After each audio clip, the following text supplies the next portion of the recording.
નમસ્કાર, મારું નામ અપૂર્વ ચૌહાણ છે. અત્યારે આપણે આવેલા છે દીવ, અને દીવની અંદર આપણે મુલાકાત લઈ રહ્યા છે આ ભવ્ય પ્રાચીન કિલ્લાની.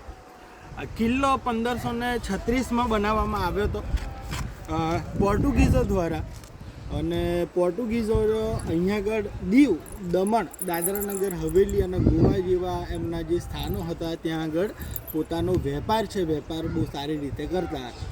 હવે આ જે કિલ્લો છે એટલા માટે મહત્ત્વનો છે કારણ કે દીવ જે છે એ દક્ષિણ સૌરાષ્ટ્રની અંદર આવેલું છે, અને ત્યાં આગળથી અરબ સાગર તમે જાઓ, અરબ સાગર આખો જે એરિયા છે તમને કવર કરી શકાય. અને સાથે સાથે આપણને ખ્યાલ છે કે પોર્ટુગીઝો જે ખરા એમણે બ્લુ વોટર પોલિસી જે લાગુ કરી હતી, અલ્મેડા, ફ્રાન્સિસ્કો ડે અલ્મેડા દ્વારા બ્લુ વોટર પોલિસી અમલમાં મૂકવામાં આવી હતી ને એટલા માટે એ જે એમની જે નેવી હતી એ બહુ વધારે પાવરફુલ હતી. તો આ જે કિલ્લો છે, કિલ્લો વેપાર વાણિજ્યની સાથે સાથે અન્ન સંગ્રહ માટે પોતાના શસ્ત્રો છે, શસ્ત્રો બનાવવા માટે, શસ્ત્રો રાખવા માટે, અને સેફટી તમે જોઈ શકો છો. સેફટીના પરિપ્રેક્ષ્યની અંદર તમે જુઓ તો બહુ મહત્ત્વનો કિલ્લો તમે ગણી શકાય.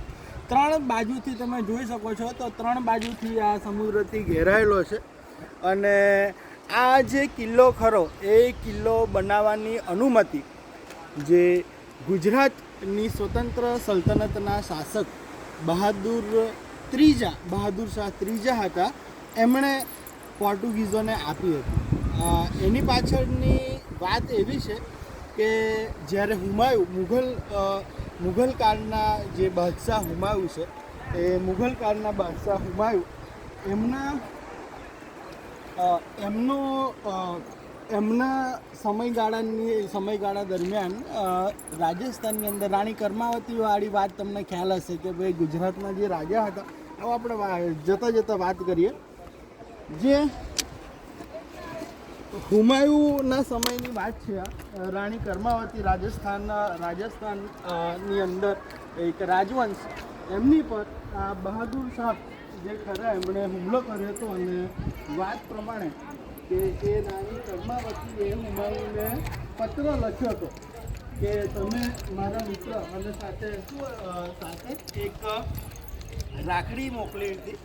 અને વાત છે, આ દંતકથા છે, સાચી કેટલી સાચી ખોટી કેટલી એ કોઈ જાણતું નથી, પણ એ વાત પ્રમાણે એવું છે કે એમણે રાખડી મોકલી હતી અને એમને બચાવવા માટે હુમાયુ એ ગુજરાત આવે છે, રાજસ્થાન આવે છે, પણ એ સમય દરમિયાન મોડા પડે છે અને રાણી કર્માવતી એ હારી જાય છે, પોતે જોહર કરી લે છે, બરાબર. તો આનાથી ગુસ્સે થઈ અને હુમાયુ અને બહાદુર શાહ ત્રીજા એમની વચ્ચે યુદ્ધ થાય છે. બહાદુર શાહ જે ખરા એ ભાગતા એ ગુજરાત આવે છે. હુમાયુ એમની પાછળ પડે છે અને ગુજરાત આવી અને એ પોર્ટુગીઝો જે ખરા એ પોર્ટુગીઝોના શરણમાં જાય છે. પોતાના રાજ્યની અંદર એક વિદેશી પ્રજાના શરણમાં જાય છે, સંતાવવા માટે, હુમાયુથી બચવા માટે જાય છે. અને એ સંતાવવા માટે, શરણ આપવા માટે પોર્ટુગીઝોને દીવનો જે કિલ્લો છે, કિલ્લાનું નિર્માણ કરવાનું અને અહીંયા આગળ એમનો વેપાર કરવા માટે એમણે પરમિશન આપી હતી. સમય જતાં એવું થાય છે કે પોર્ટુગીઝો વધારે ને વધારે મજબૂત થતા જાય છે, એમની શક્તિ વધતી જાય છે. અને એ પોર્ટુગીઝો પછી જે રાજા ખરા એ રાજાનું કહ્યું માનતા નથી.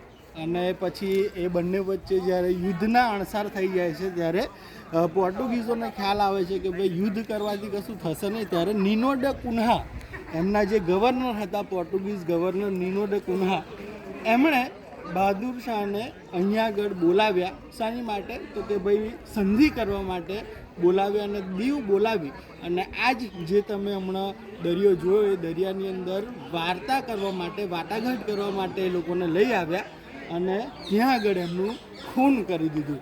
અને એ પછી જે પોર્ટુગીઝો ખરા એ પોર્ટુગીઝો 1961 સુધી ભારતની અંદર રહ્યા અને ભારતની અંદરથી પોતાનો માલ સામાન ઇમ્પોર્ટ એક્સપોર્ટનો જે ધંધો કરતા અને એના દ્વારા પોતાની જે અર્થવ્યવસ્થા છે એ અર્થવ્યવસ્થાને એમણે મજબૂત કરી. સૌથી પહેલાં આવ્યા અને સૌથી છેલ્લા ગયા.